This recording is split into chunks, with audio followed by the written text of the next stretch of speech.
Wait a minute. That's the wrong Honda.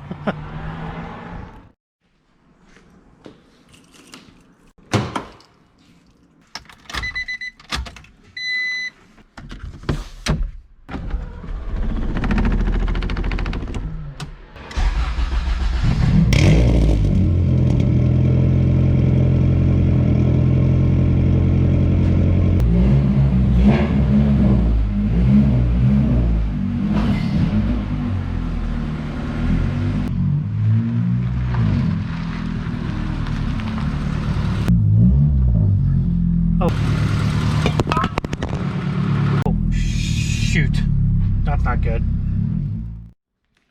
What is up, YouTube? How's everybody out there doing today? I hope you guys are having a fabulous freaking day. I want to make a very quick video about Zach's new old car, I guess you would kind of call it. As you guys know, in the past, he had a 2006 Hyundai Tiburon that we made a shit ton of videos on. And we had a lot of fun with that car. We did a lot of little things to it, made a lot of footage about it, made a lot of content, stuff like that. But Zach wanted something a little bit more sportier. He wanted something a little bit better. And as you guys know, per the last video that we uploaded, Zach ended up getting rid of his clapped out chip box Hyundai Tiburon and got this, a 1997 Honda Integra GS with a GSR swap. And don't worry guys, we will pop the hood and we're going to go through all the aftermarket mods that this car has, and we're going to address some questions from the last video that we had, and talk about some things and just kind of show you an overall around the car footage or content of the car, and kind of give you an idea of what we're going to be doing to it in the future here. So I guess the very first thing that we need to do is, obviously everybody wants to see the engine bay. Nobody cares about the interior. So we'll go ahead and pop the engine bay there with the hood. Now, obviously, if you guys don't know a lot about Hondas actually have two entry points for these. It obviously doesn't have pistons, but it has two entry points for the hood prop. This is the regular hood prop area. Hopefully you guys can see that. And then this is what they like to call the service position for the hood prop. And as you guys can see, it definitely makes a huge difference when working on the car. It definitely almost props the hood up. Now, first and foremost, we do have these spacers here. Maybe you guys can see that, maybe you can't. They do space the back of the hood up a little bit, which a lot of people are going to say, oh, that's RICER, Andy. Why would you have that on the car? Like, take them off, they're stupid. But as you guys know, with the CTSVs and the ZL1s that I do here, we usually take the molding out to let hot air escape underneath the back of the hood. And it's the same thing for any engine, guys. So that's what those spacers are for. It's not just a fad. It actually has a purpose, which lifted the hood up a little bit so that air can kind of get out of the way. Obviously, this is a B18 C1 engine. Hopefully, you guys can see the indication down there on the block with a GSR transmission. The transmission has been rebuilt. It has an LSD in it, and then we're going to go through the engine modifications as well. This is a bare bones setup, guys. This is nothing crazy. It's just a bare bones NA setup. But obviously, the first thing that we need to talk about is that guy right there. There was a lot of questions about that thing on the last video. A lot of questions, and believe me, this is just the way we got the car. But it looks like it must be some sort of a bike muffler or motorcycle muffler. There is nothing inside of it. It is completely 100% empty. A lot of you guys were saying it's a BCM carbon filter, but I don't think it is. To be honest, I think it's just a regular, just a piece of metal tubing with a carbon fiber like exhaust, whatever. There isn't, I'm feeling underneath here, there's nothing to indicate that it's a BCM. And I know BCM has a tag on it, or BCM or BMC or whatever, they have a tag on it. This one doesn't have one. So obviously originally this was a B18, I think B1. The guy swapped in a B18 C1 GSR engine, and it, like I said, it's a bare bones. Mind you, we will be getting a proper intake for this eventually. First things first is this vehicle has no power steering and no AC and no front covers. It is just exactly as I say, bare bones, guys. It's an alternator and crank. It is race car. And yes, my 16-year-old kid is going to be driving it without AC and without without power steering. The nice thing is winter's coming along, so it's not going to be hot anymore. It's going to be cold. So if we want to put AC over the winter in it, we can do that, obviously. So we're going to go over a few things that are on this vehicle that actually make it worth the while and much better to the Tiburon than the Tiburon, you know, in general. One of the first things is it does have the Has Sport motor mounts. It has one in the back, it has one on the engine, and it also has the one on the tranny, so it is a full set. It has a Golden Eagle Pro Series fuel rail with a gauge and an AEM fuel pressure regulator setup, which is freaking nice, and the Skunk 2 Pro Series intake manifold 2. I'm assuming it's a stock throttle body. He didn't really say anything about it, but I'm assuming it's a stock throttle body. I talked about the transmission earlier. It is a fully built transmission with an LSD, and it does have a stage 3 XTD clutch in it as well, guys. So the clutch, you know, is good. It releases good. It does what it's supposed to do. I'm very, very happy with it. This car also has a lip on it. I don't know if it's a Type R or some other lip, but it's some sort of a lip on the bumper. It does have a quick disconnect bumper.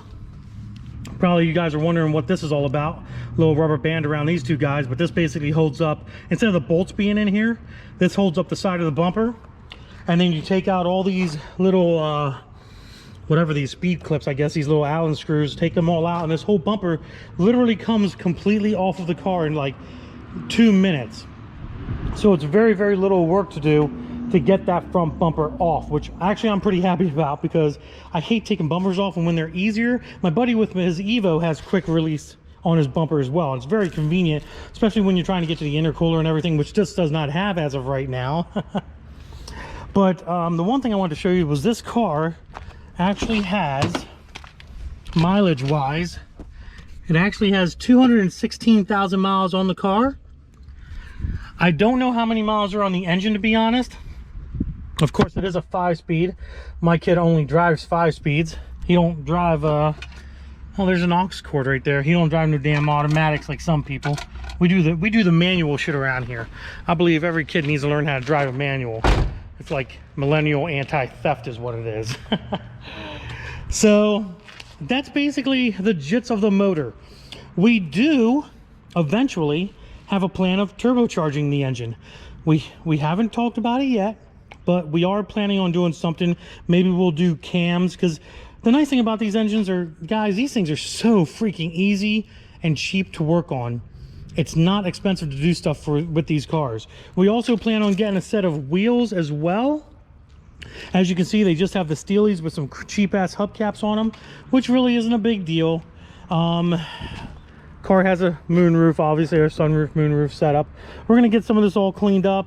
Zach has the idea, or he has the wanting to either wrap the car, plasti dip the car, or paint the car. But that's obviously going to be down the road a long ways.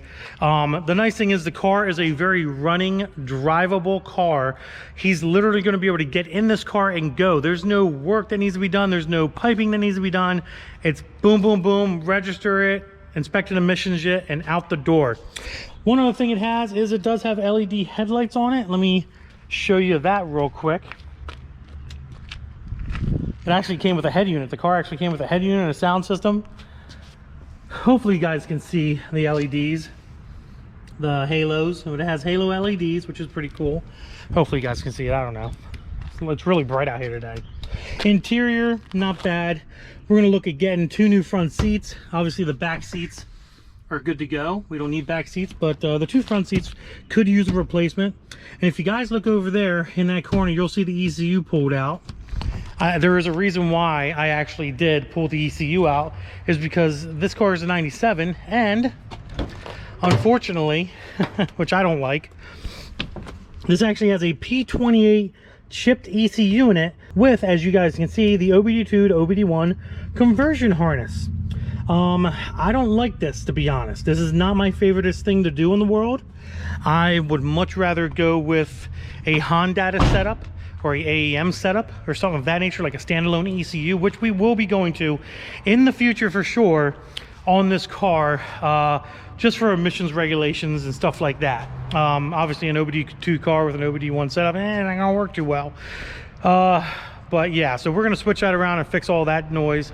But yeah, other than that, it's pretty straightforward. It's pretty straightforward. The guy actually gave us a couple extra parts with the car. He gave us some 550 injectors and another distributor that came off the car that was good, another coil that came off the car that was good, a spare one that he had, and because he ended up replacing it with a brand new setup because he just wanted to have a brand new setup. But one of the things that I kind of like, to be honest, is he has all these little random bolts all over the place. As you guys can see, they're down here, down there, there's one there. You know, I don't know if he bought them as a big pack and you just put them different places. It's purple and, like, you know, just little stuff like that, little, as I like to call it, RICERS stuff, you know what I mean? But it's cool to see little stuff like that. It kind of catches your eye. Yeah, I know it's stupid, I know it doesn't serve a purpose, and I know a lot of you guys on there are going to comment and be like, oh, that's dumb, why would anybody do that? What you guys got to realize is somebody took the time to do this and try to do it as clean and as right as possible.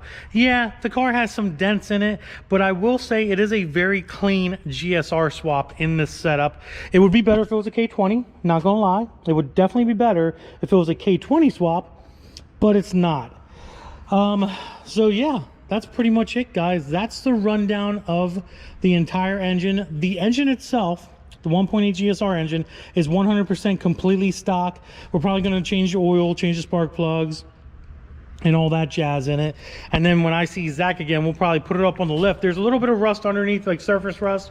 We're gonna rust inhibitor the entire underneath of this car, and then we're gonna spray paint black underneath, like an undercoating, to kind of help everything out, because it is an older car, so it's gonna have a little bit of surface rust rusting around, just like the Tiburon had.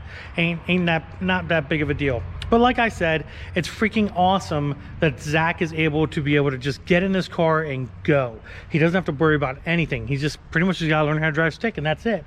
And that's not hard to do, especially with me teaching him. But yeah, guys, other than that, that's the end of the video. I hope you enjoyed it. If you did, give it a big thumbs up. Don't forget to subscribe, Instagram, Diablo Formula Racing, and don't forget to follow Zach at The Pool. I'll leave a link down below in the description. First link, you can go check him out. And yeah, that's it, guys. Till the next video, which we'll be doing some cool stuff to the car. Deuces.